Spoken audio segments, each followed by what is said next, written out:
Hi everyone, nandito pa ako sa isang hospital dito sa Iloilo. Magbabantay po ako ng pasyente. Pero bago yan, mayroon akong kasamang magbisita sa aming pinsan dyan na nasa ICU. Kasi na-stroke siya. So, pwede ka rin pumasok dito kung magbisita ka sa pasyente.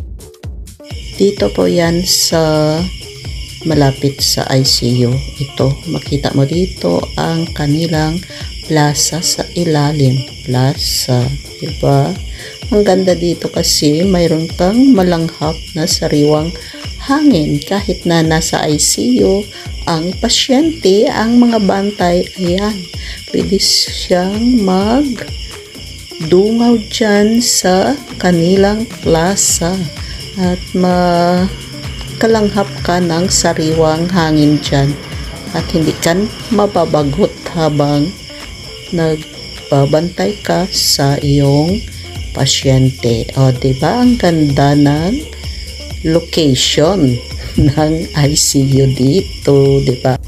At habang dito tayo sa labas, marami tayong makikita na dumadaan dito. Mayroong pumapasok na tagabantay ng kanilang pasyente dyan sa loob.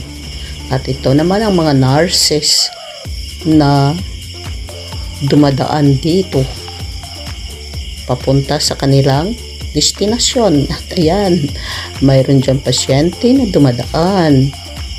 At ito naman yung mga nurses na kung saan galing na mga rooms dyan. Yan ang ICU. Diyan sa loob ang aming pasyente. O, ayan, may dumadaan na mga tangke ng oxygen. Diba?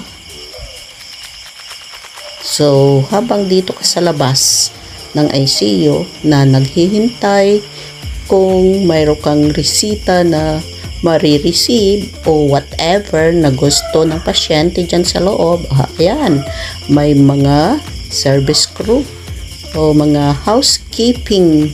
Ano yan? Anong tawag sa kanila? Housekeeping. They are keeping the hospital clean. So, ayan. Dito lang yan sa tapat ng ICU. Ito naman ang isang pasyente. Hindi pala.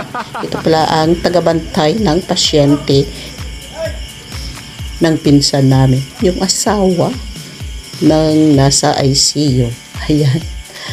Nakakatuwa sa kanya kasi ang pasyente doon sa loob, siya naman ikang-ika kasi sa arthritis niya. Diba? May ming-ming din na pumapasok dito. Siguro naka-duty din ito dito, kaya ayan, dumadaan siya sa harapan ko habang ako nandito. May mga, ang dami nila, busy talaga ang mga tao dito sa hospital, diba?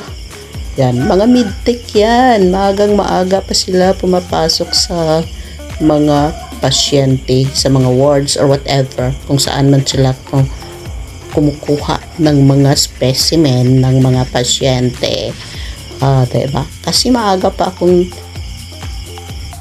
nagising at ayan, dahil sa nandito ako sa labas ng ICU, mayroong nagdadala ng mga pagkain sa mga pasyente. Ayan sila ang food handler. Food handler ba yan tawag sa kanila? Whatever, basta yun na yun. Yan sa tapat ng babaeng yan nang nakatayo. Diyan ang quarter. Diyan kami natutulog sa quarter na yan. Ito naman, yung mga mobile x-ray. Ayan. Sa mga pasyente na hindi makaalis sa kanilang bed. Dinadalhan na lang ng ng mobile x-ray. Pero kung hindi naman pwede o kung kailangan kagaya nito, kailangan ang ultrasound. So, kailangan pumunta doon sa laboratory talaga. Pero X-ray pwede madala kasi may mobile. Hindi naman pwede yung ultrasound na mobile. Walang ultrasound for mobile ultrasound, di ba? So, yun, yung pasyente dinadala doon sa laboratory for ultrasound.